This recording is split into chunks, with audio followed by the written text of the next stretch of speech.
Kurama let a smirk slowly grace her lips as she looked at her students and the young puppeteer before her.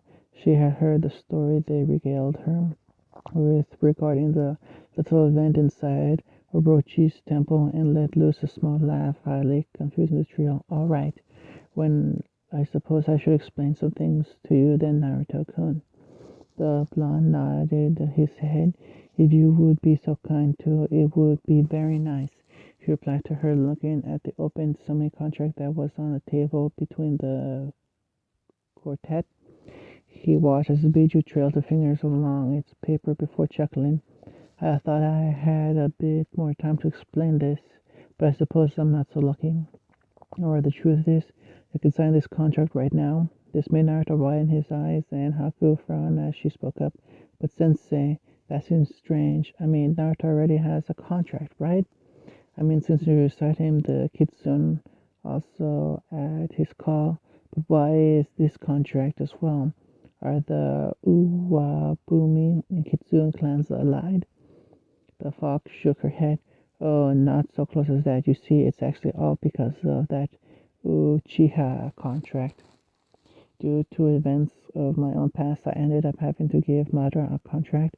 It wasn't for myself or even for the Kitsune. He obtained a contract capable of summoning yokai. Damn him for taking my star ball when I was so drunk. Kurama seemed to be brooding over a past mistake before shaking her head and grinning. Little known to many of you mortals, the summons clans are actually split up into broader groups. While Orochi and I don't see eye to eye often, we aren't what you would call close. We don't kill each other because of something called the Master Contract. Master Contract? Naruto wondered, what does that mean? He could throw out several thoughts on the possibility that popped into his head, but it would be better and quicker to simply let Kurama explain it to him. Yes, you see, the contracts many mortals hold are actually what could be considered subcontracts. Take that former sensei of yours. He has the dog contract. That in it itself gives him the alliance over all breeds of dog summons. However, if he were to have found the wolf contract, he would have similar, if more battle-oriented, familiars at his disposal.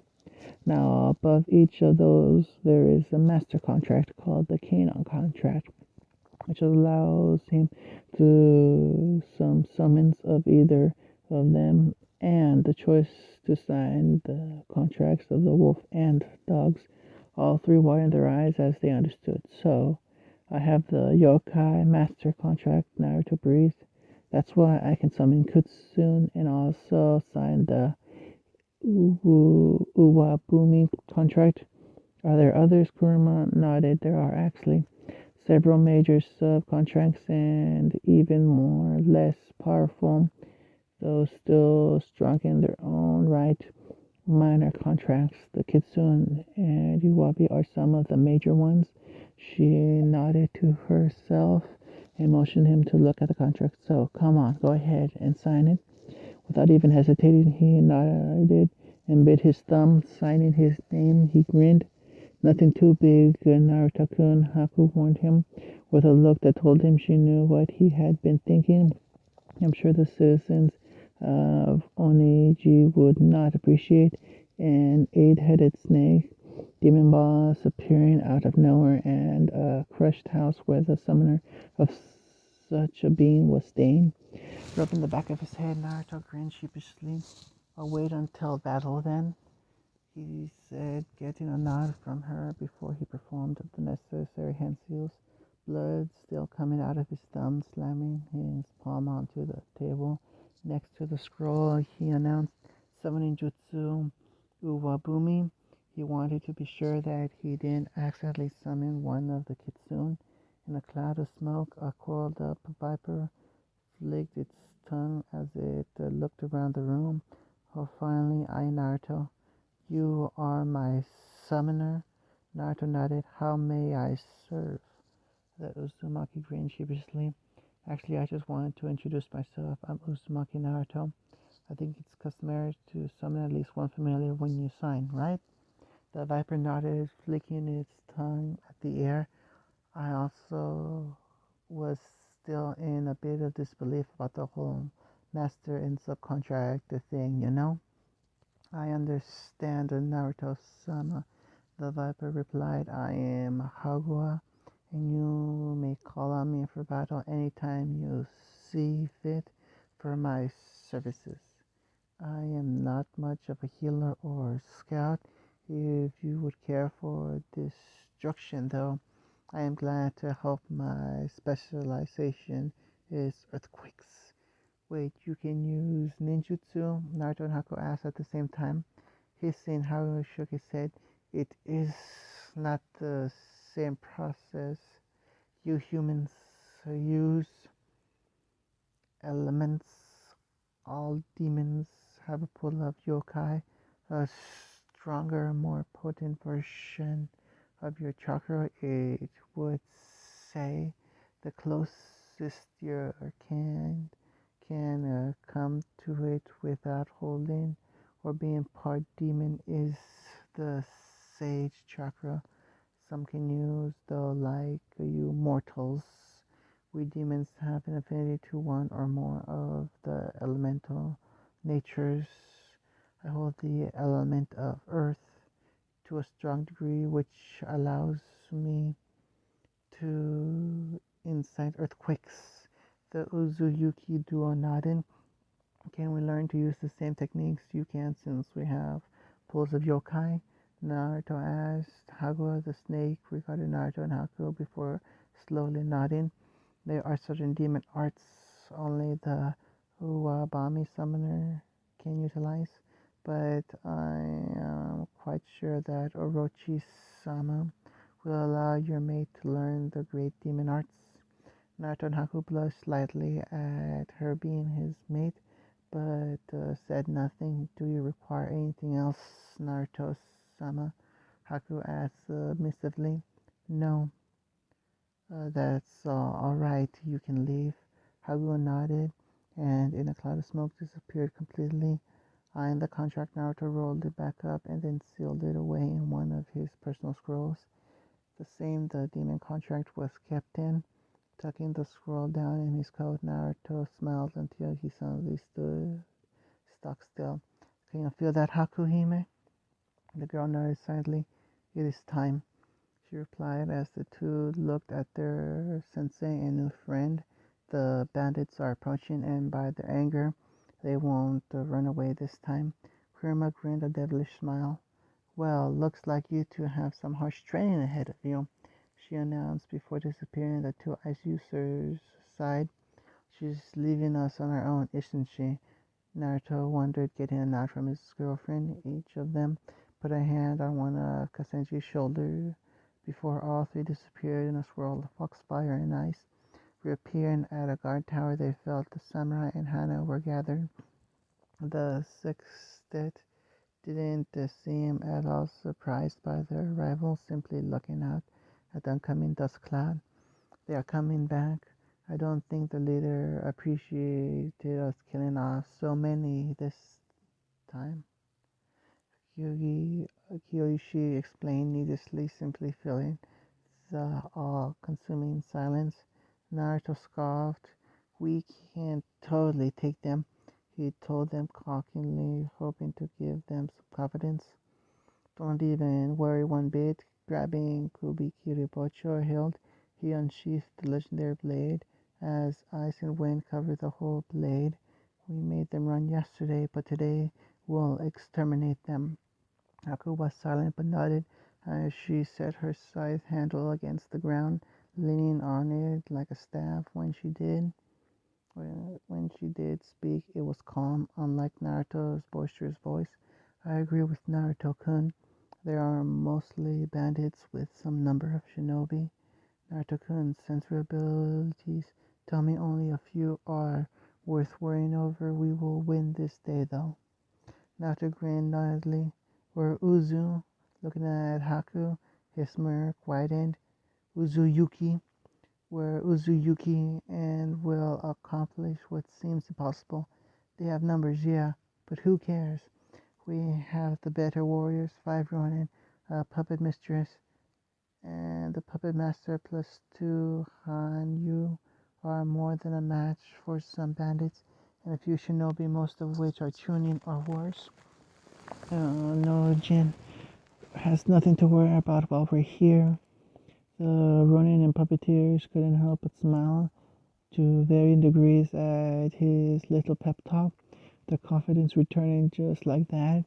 It reinforced their thoughts that this boy truly was the Prince of Uzushiro, uniting the clan once more after the family was separated. Let's kick some ass, Naruto told them with a grin as he jumped off the tower to the ground, quickly followed by Haku and the Ronin doing similar actions, and the puppet users using iron sand platforms to float down. As the 8 warriors looked upon the approaching bandits and the ninja, Naruto stepped forward at the same moment the assumed leader did. Soon Naruto and the leader were only a few feet away, making eye contact, eyeing the woman he saw. She was a Koinuchi, wearing a scratched Kumo Hittite with a darker skin that was about the same tone as caramel, with scars littering her body.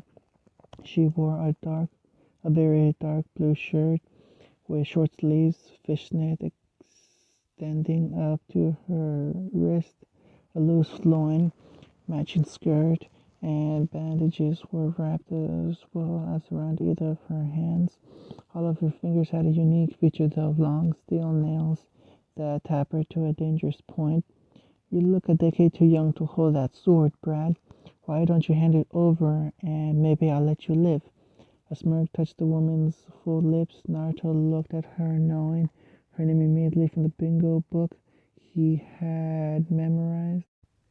Leave, Sawi, or you and your bandits will die today. He spoke cold as the frosty mist rising off his blade.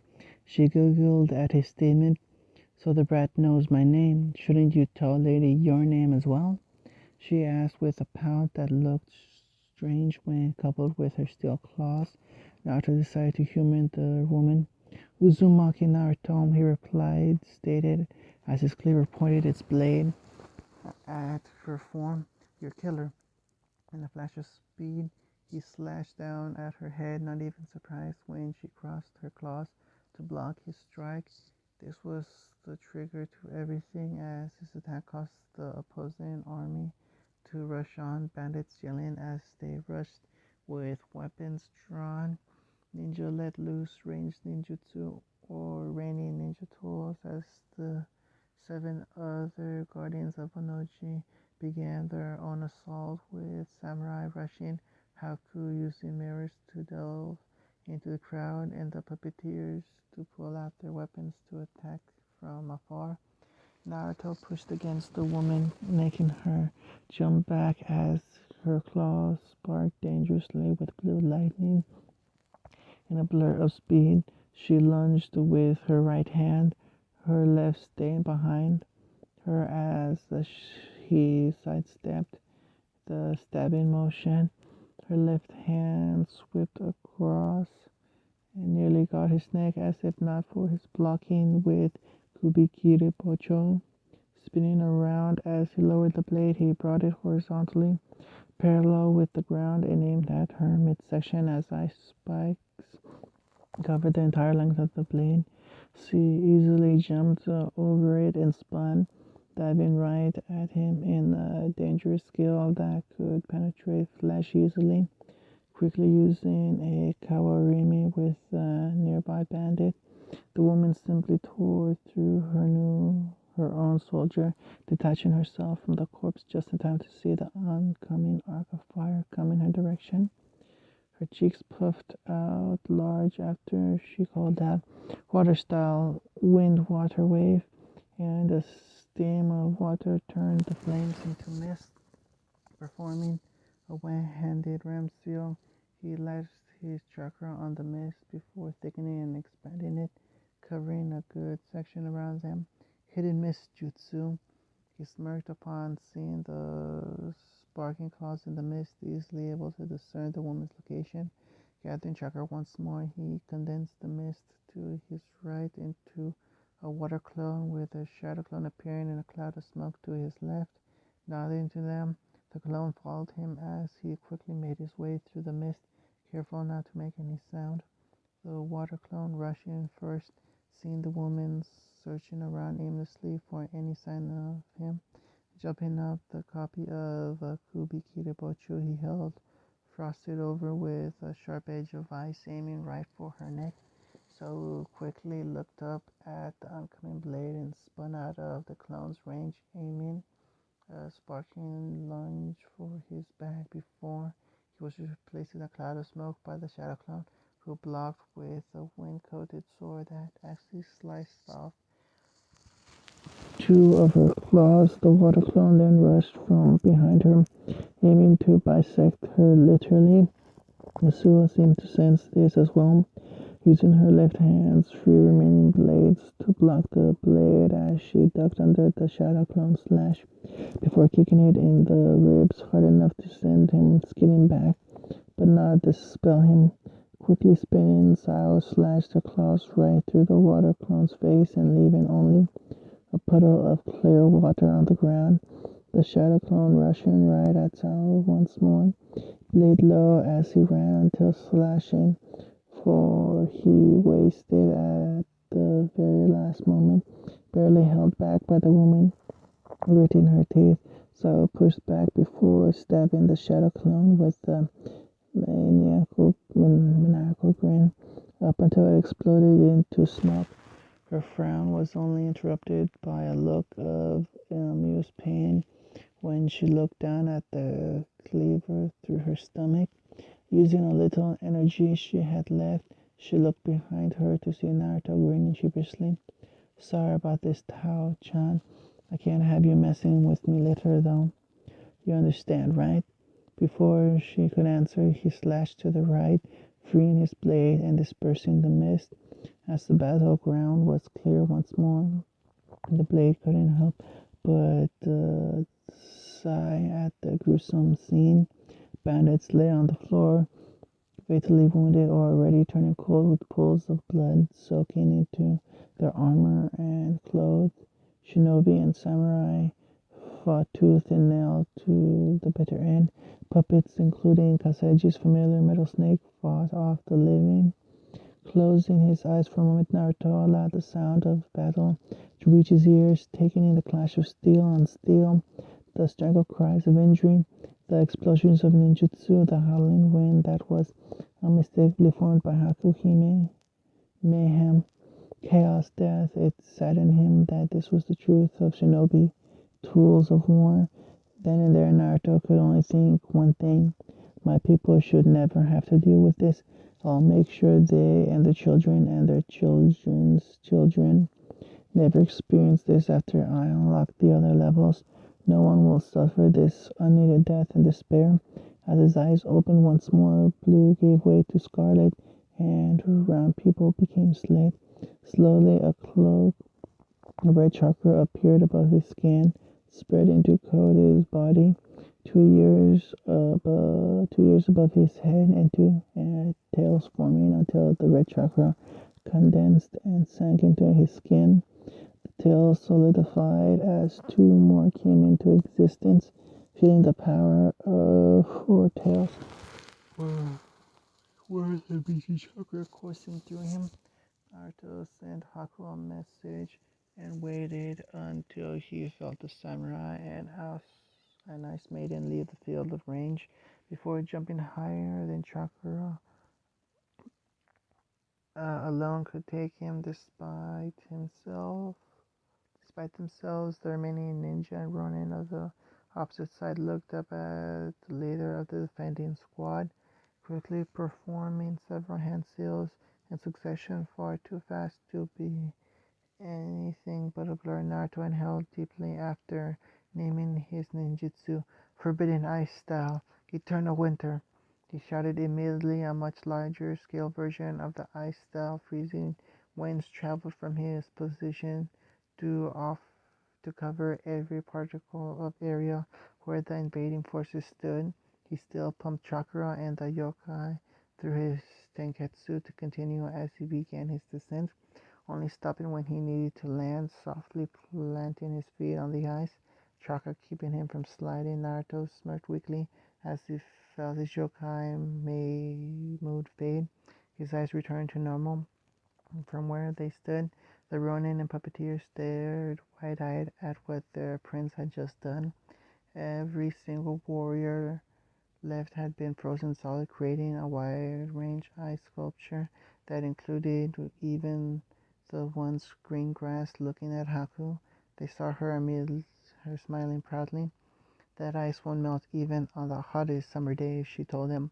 It is an ancient jutsu of my clan, dangerous because of its chakra cost. Excuse me.